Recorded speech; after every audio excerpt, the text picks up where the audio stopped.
You're the country I was warned about most, but the one I wish I didn't have to leave so soon. The people who told me not to visit are the ones that have never met the real you.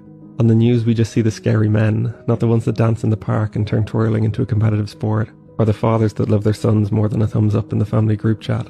We just see women in hijab. We don't see the fighters, the cyclists, or the generation of mothers teaching their daughters to demand more.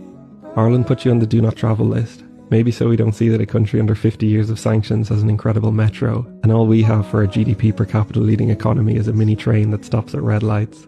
You've shown me that what we see on the news is a low-light reel of government decisions. It's not a reflection on the beauty of the land and people. You're a country of people that stop to give you tea, refill your bottles with ice water on the move, and empty their trees to fill your bags with fruit. Where the entrance to every house lets you know how many smiling faces to expect inside, and where you don't have to put the kettle on because it's always ready to go. I learned to trust your people. When someone says to follow them, you do, because sometimes you end up getting a tour of their workshop, and other times you end up sleeping in their hookah bar.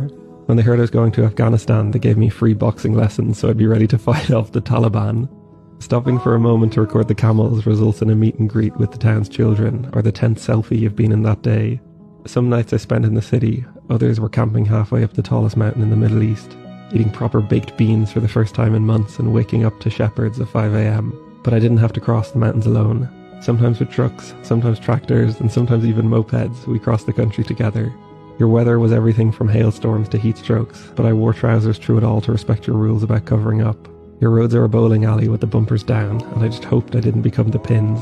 But you blessed every traffic jam I had to squeeze through, and your trucks were busy doubling it and giving it to the next person. Your signs speak in SpongeBob meme text.